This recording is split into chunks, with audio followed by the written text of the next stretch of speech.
What kind of traveler are you? I am Mike. I'm Sue. Welcome to our channel. And we are Phase 2 Travel.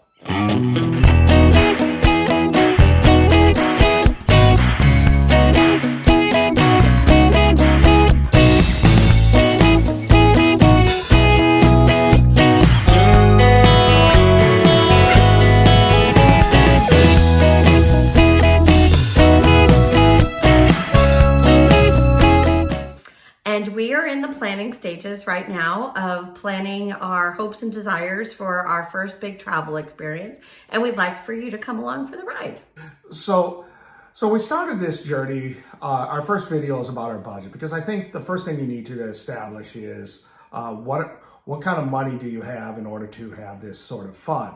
And our second video is really our why, what we're excited about, and then things that we still have a little trepidation about. So now that we've kind of had those conversations, not only with the camera, but with each other, we're now ready to talk about what kind of travel type experiences are out there for us. So the first kind of travel that most people do, and what we've done for our last, 20 something years, is vacation travel. And that's where you go for a set amount of time and you've planned to go to this place and this place and this place, and you stay. And you're really trying to get in as much as humanly possible because you've spent a lot of money to get there and you want to see everything you can possibly see. That's what most of us do. But right. And with our vacation travel, we work. And then on Friday night, we get on a plane, and then 10 days later, we come back, and the next morning, we get up and go to work. And now, people do vacation travel during the retirement phase. And I think there is a possibility at some point when we slow down that we'll just do vacations. We know a couple that they take one vacation a year, and then they come home and spend time at the home front. And they take very nice vacations. Big aspirational travels where they want to go. And Right. We've done that too. Right. And we'll talk a little bit more about aspirational travel in a moment. The second sort of travel is snowbird or anchor travel. Yeah, and the way I would describe that is I grew up in the north, and every winter people would head to the south and stay for 3 months. And so this type of retirement travel to me means that you're going somewhere, probably renting an Airbnb and staying for 2-3 months at a time, and then utilizing that anchor location to take day trips from point A to point B, and then coming back at night or maybe after a couple days and back to your anchor location. And I have a very good colleague of mine who's done that for years, and they like going to the south of France, and that's what they find very, very interesting to them, and have had a wonderful time doing that. And I think part of our travel plan, we will stay a longer time in certain locations, especially as we get more used to this, and as we really want to kind of really slow things down. Immerse ourselves in the culture a little Absolutely. bit. Right. And then our third type of travel that we're thinking, or as we've put a label on it, would be expat travel, where you would need a visa. And we seriously thought about that for a long, long time. Being educators, we thought that maybe we could go teach and do some things like that and hook up with the expat community. Yeah, and I think ultimately it's that whole idea of, well, where would we want to be? How long would we want to be there? And to me, it's where you're going to be there at least more than 3 months, possibly a year. Some people, they buy a spot, and as I look at that, is where would we want to buy a spot, and then would we have buyer's remorse? And the whole visa headache is something that we just don't want to try to avoid as much as possible. And we know some of the places we're going, like Vietnam, you have to get a short-term visa. But that's a far, far easier process than getting a long-term visa. The fourth one is something that is sort of new to us, but it seemed interesting enough to really go into a little bit more in depth. And I've watched several videos on that, and that's residential cruising. So Mike and I just started doing cruises, and he really thought for a long time that wasn't something he was going to even like. But cruises are an amazing, amazing thing. So, but that's about living on a cruise ship. Right. I think there's a far difference between taking a 2-week cruise and living full time on a cruise. And I think if I'm worried about buyer's remorse with a expat type situation, I think this would be far. I think this would be probably put me over the edge.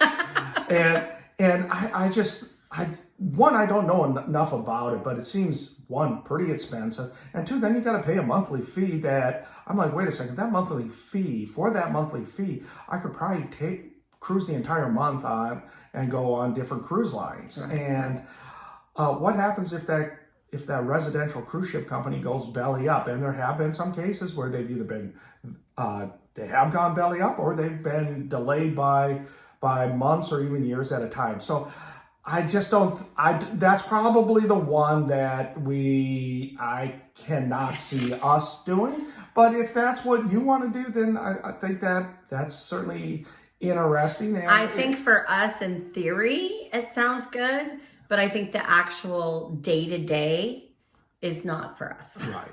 So that brings us to the fifth type of travel that we want to discuss. And this is where we think we're at. And that's the nomadic travel, where we're going to go from place to place to place, take advantage of not having to get a visa, the Schengen zone, 90 days. We may end up in Albania or Georgia for a longer period of time. Southeast Asia, going from country to country. I think I've counted up like 8 countries that I personally want to go to within my lifetime, and maybe staying a month here, a month there. But that's kind of where we're looking. Is more like a month would be our longest at this point. Right. So those are really the 5 types of travel that we've considered in our retirement. But within this, there's stylistic considerations. And the first stylistic consideration is from low cost to bougie luxury travel. And we're kind of somewhere in the middle on this. We're really not into that budget travel. I am not staying at a hostel. That is not, we're too old for that. And we've discussed that I need a flushy potty. We need to be able to shut the door. We're not sharing rooms with people. Private shower. Yeah, we're definitely not those people. We're past that stage. And as much as we would love to be luxury travelers, that's just not in the budget. I mean, if you're looking at a $300, and that's not even really ultra luxury, but $300 a night comes out to $9,000 a month. Just in your hotel fees, and there's a lot more to spend money on than just a hotel. And so I'm not sure luxury travel is really in the cards. Now, with some of the programs we're involved in, we may get a special stay, some upgrades, and we'll look into that and certainly take advantage of that. But on a day in, day out, we're not going to be luxury travelers as much as we would love to. That would be great, but we're not those people, so we don't have the money for that. So we're really kind of, now while we're not ultra budget, we're always looking for a good deal, and we do have a budget, and I think everyone has a budget. Some people just have a little bit more, and some people have a little bit less. And from our budget video, our budget is fairly healthy. The second stylistic consideration is one that I think a lot of people do, and that's what's called geo arbitrage. And we're going to have an entire video on it. And essentially, all we want to talk about on that style is the idea that we've made money in the United States, more of a high end, where people can earn a pretty respectable salary, and going to spend it where the average salary is very low. Now, the irony of this is these are some of the most beautiful places in the world that we want to go to, and we like the idea of being able to save money so that we could go to other places that are far more expensive that we also want to go to. And so using these low-cost countries in order to obtain the ability to go to high-cost countries, I think is certainly a strategy that But I think if we spend time in a lower-end country or cheaper country, then we can have those big things out there that we really, really want to do. And exciting travel that's definitely on our bucket list. Right, bucket list items, Right. aspirational Chill travel, exactly. or going to those countries in Western Europe where the cost is just going to be a lot higher. The third type of style that we're very fascinated with is repositioning cruises. And you want to talk Well, about that? I think, like I said, I talked to Mike for a long time. I said, let's go on a cruise. Let's go on a cruise. And he just wasn't about cruising. And finally got on our first cruise. And I think it was different when we had young children, and now we can cruise without children. And the cruises just have so much to offer in terms of everything is there. Your food, your housing, your entertainment. And I feel like on a cruise ship, and I think Mike has realized this, that there's something for everybody. If you want to read, you can read. If you want to participate in all the activities, you can do that. You can take a nap.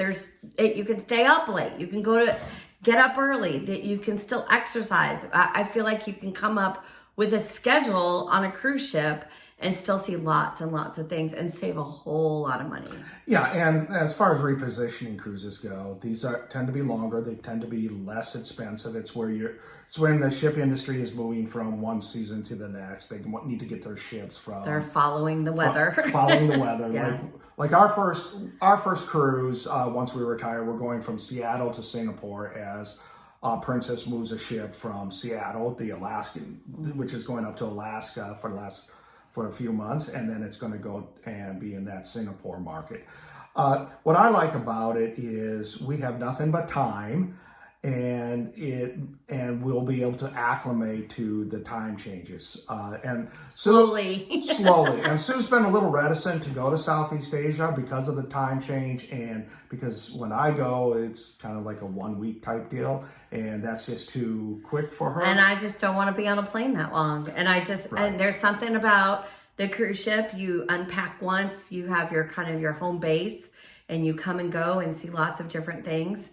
But it kind of feels like a little bit of home for a while. So yeah, so we'll definitely be taking repositioning cruises.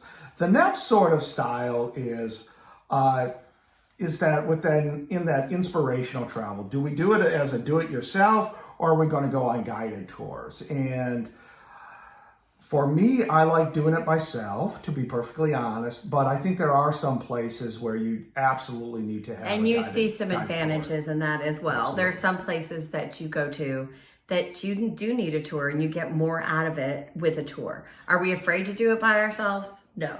And he's excellent at that. Well, I mean, I'm thinking of like if we were to go to the Holy Land, or for sure, or if we were to go to Egypt, which I mean, safety. As a historian, I mean, Egypt is very attractive to me. Mm-hmm. So, but I think on those I would do a guided tour, and I think as we get older, we'd probably be more apt to have some of the convenience of a guided tour. But right now we got a lot on our inspirational travel bucket, and we'll probably do a lot of do-it-yourself travel for now. But I think as we get older and transition more away from go into slow-go, that we'll do more guided tours. Yeah, and then number 5 is slow travel versus fast travel. And I just define that as fast travel being less than 2 weeks in one area, where slow travel is more than 2 weeks. And I know that on our first go around, we're going to be doing a little bit of both. We have some where we're on a 28-day cruise, and then we have some one place right now where we are at for 5 days. And so I think most people do a combination of both. Some people try to just do fast, and they end up burning out. And we certainly don't want to do that. Well, I think it's going to be a mind shift change for us. Even talking about the cruise, you can exercise, then you can have some lunch, but maybe having a schedule. But we don't have to do everything that day.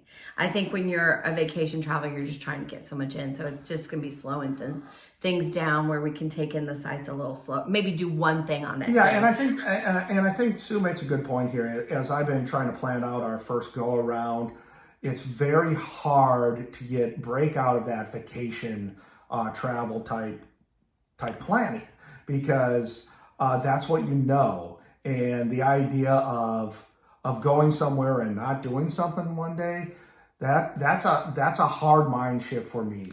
Well, and I've also been retired for 3 years and his mind is not there yet. I know how to take the day slow and to not rush, and we can get through. So I'll be slowing him down. Maybe he'll be speeding me up and we'll meet somewhere in the middle. Perhaps. Maybe. Perhaps.